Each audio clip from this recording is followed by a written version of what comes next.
ചേർക്കാതെ ബട്ടൂറയാണ് ഉണ്ടാക്കാൻ പോകുന്നത്. അപ്പൊ അതെങ്ങനെയെന്ന് നോക്കാം. കുറച്ച് വാവട്ടമുള്ള പാത്രത്തിലോട്ട് 1/2 കിലോ മൈദ എടുത്തിട്ടുണ്ട്. 1/2 കിലോ പറയുമ്പോൾ ഏകദേശം ഒരു 3.5 കപ്പോളം ഉണ്ട് കേട്ടോ. ഇനി ഇതിലോട്ട് 100 ഗ്രാം റവ, ഏകദേശം 1/2 കപ്പോളം, 1 ടേബിൾ സ്പൂൺ പഞ്ചസാര, 1/2 ടീസ്പൂൺ ഉപ്പ്, 1/2 teaspoon baking powder, 2 table spoon തൈര്. ഇതെല്ലാം കൂടെ ഒന്ന് ആദ്യം മിക്സ് ചെയ്ത് കൊടുക്കാം. ഇനി നമ്മളിത് കുഴയ്ക്കുമ്പോൾ നല്ല തണുത്ത അന്തരീക്ഷമാണെങ്കിൽ നമുക്ക് ഇളം ചൂടുവെള്ളത്തിൽ കുഴയ്ക്കാം കേട്ടോ.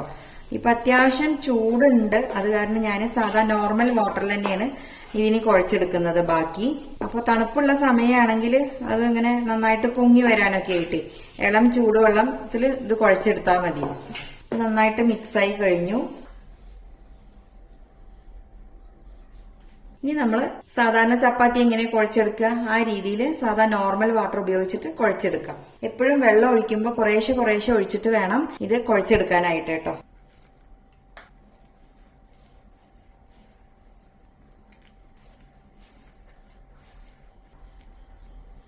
ഇത് നമ്മളിന്ന് മുട്ടയൊന്നും ചേർക്കാത്ത ബട്ടൂറയാണ് കേട്ടോ. മുട്ട ചേർത്തിട്ടുള്ളത് ഞാൻ വേറൊരു എപ്പിസോഡ് ചെയ്യാം.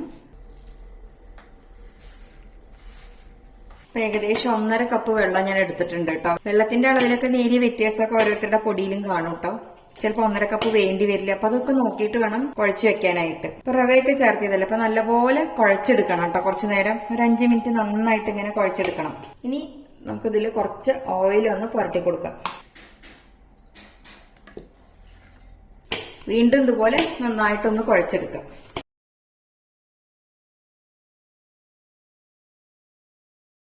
നല്ലപോലെ കുഴച്ചെടുത്തിട്ടുണ്ട്.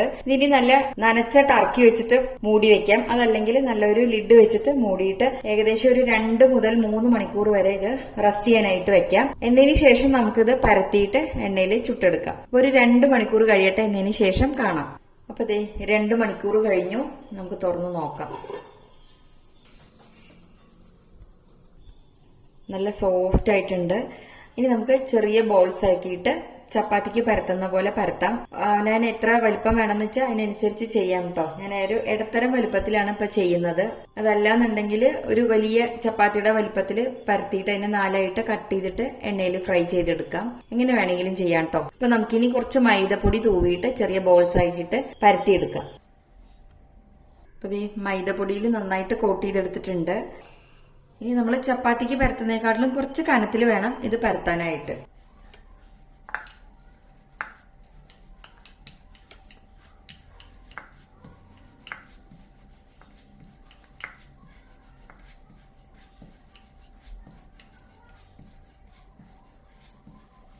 ഈ ഓയില് ചൂടാവാൻ വെച്ചിട്ടുണ്ട്, നന്നായിട്ട് തിളച്ചിട്ടുണ്ട്. ആ തിളച്ച എണ്ണയിലേക്ക് വേണം നമ്മളത് ഇട്ട് കൊടുക്കാനായിട്ട്. കണ്ടില്ലേ, ചെറുതായിട്ടൊരു കനുണ്ട്.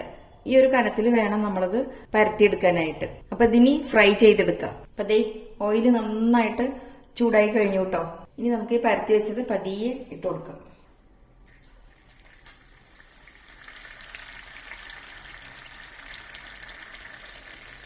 നാലായിട്ട് കട്ട് ചെയ്തിട്ട് വേണമെങ്കിൽ അങ്ങനെയും ചെയ്യാം കേട്ടോ. ഇങ്ങനെ 4 ഭാഗത്തുനിന്നും പതിയെ ഒന്നിങ്ങനെ പ്രസ് ചെയ്ത് കൊടുത്തു കഴിഞ്ഞാൽ തന്നെ ദേ കണ്ടില്ലേ, നല്ല ബലൂണായിട്ട് വീർത്തു വരും. ഈ 2 സൈഡും ചെറുതായിട്ടൊരു ബ്രൗൺ കളർ ആകുന്നിടം വരെ ഒന്ന് ഫ്രൈ ചെയ്തെടുക്കാം. നമ്മളത് എണ്ണയിലേക്ക് ഇടുമ്പോഴേ നല്ല ചൂട് വേണം കേട്ടോ. നന്നായിട്ട് ഇങ്ങനെ തിളച്ചിരിക്കണം. അതുപോലെ ശ്രദ്ധിച്ച് വേണം ഇടാനായിട്ട്.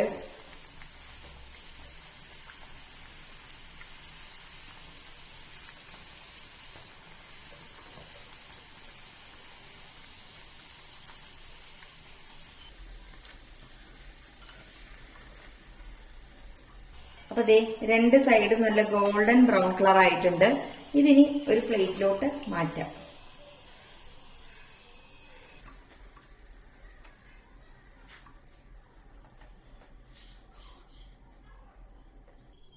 നല്ലോണം വീർത്ത് നല്ല ബലൂണായിട്ട് ഇരിക്കുന്നുണ്ട് കേട്ടോ. ഇത് കുറച്ചു നേരം ഇങ്ങനെ ഇരിക്കും, കാരണം നമ്മൾ റവയും പഞ്ചസാരയൊക്കെ ചേർത്തത് കാരണമാണ് കേട്ടോ. ഇതിങ്ങനെ ഇരിക്കും, കുഴഞ്ഞു പോവില്ല. അപ്പൊ ഇത് പ്ലേറ്റിലോട്ട് മാറ്റാം. എപ്പോഴും ഈ ബട്ടൂർ ഉണ്ടാക്കുമ്പോ പിന്നെ കഴിക്കാൻ നേരത്തേക്ക് ഉണ്ടാക്കിയാൽ മതി, കുറച്ച് നേരത്തെ ഒന്നും ഉണ്ടാക്കി വെച്ചേക്കരുത്. ഇനിയിപ്പോ ഒരു 10 മിനിറ്റ് മുന്നേക്കെ ഉണ്ടാക്കി വെക്കാം കേട്ടോ. അപ്പോഴും ഇതുപോലെ ഇരിക്കും. പക്ഷെ ചൂടോടെ കഴിക്കുമ്പോഴാണ് അതിന് പ്രത്യേക ടേസ്റ്റ്. വീണ്ടും എണ്ണ നന്നായിട്ട് ചൂടാവട്ടെ, അല്ലാന്നുണ്ടെങ്കിൽ ശരിക്കും ഇങ്ങോട്ട് വരില്ല. അപ്പൊ നമ്മൾ ഗ്യാസിന്റെ ഫ്ലെയിം ഹൈയിലോട്ട് ആക്കിയിട്ടുണ്ട്. അടുത്തത് കൂടി ഇട്ട് കൊടുക്കണം. പതിയെ ഒന്നിങ്ങനെ പ്രസ് ചെയ്ത് കൊടുത്താൽ മതി, പതിയെ ഒന്ന് ചെയ്താൽ മതി. കണ്ടില്ലേ, തന്നെ വീർത്ത് വന്നു കേട്ടോ. ഇതിൽ ചെറിയൊരു ഹോള് വന്നിട്ടുണ്ട്, എന്നാലും കുഴപ്പമില്ല.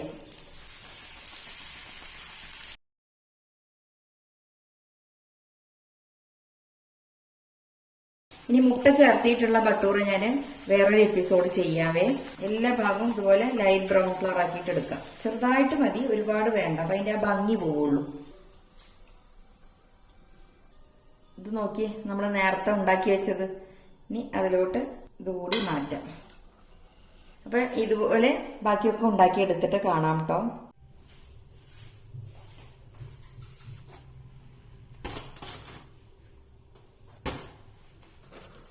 എല്ലാം ഉണ്ടാക്കി കഴിഞ്ഞിട്ടില്ല കേട്ടോ, ഞാൻ ജസ്റ്റ് ഒന്ന് കാണിക്കാൻ വേണ്ടിയിട്ട് എടുത്തതാണ്. ദേ കണ്ടില്ലേ, നല്ലോണം അങ്ങനെ വീർത്തിരിക്കുന്നുണ്ട്. പൊട്ടിച്ച് കാണണ്ടേ? ഓ, ആവി വറക്കുക കേട്ടോ, ഭയങ്കര ചൂടാണേ.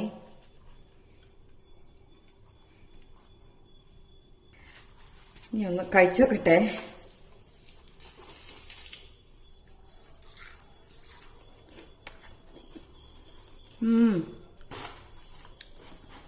ഇതാണ് ആദ്യം ഉണ്ടാക്കിയത് നമ്മള്. കണ്ടില്ലേ, കുഴഞ്ഞൊന്നും പോയിട്ടില്ല, നല്ലോണം വീർത്തന്നെ ഇരിക്കുന്നുണ്ട്. നമ്മളത് സൂചിയും പഞ്ചസാരയൊക്കെ ചേർക്കുന്ന കാരണം കേട്ടോ. അപ്പൊ എല്ലാവരും ഒന്ന് ഉണ്ടാക്കി നോക്കണേ. ഇതിലേക്കുള്ള ചനാ മസാലയുടെ വീഡിയോ ഒക്കെ ഞാൻ മുന്നേ ചെയ്തിട്ടുണ്ട്.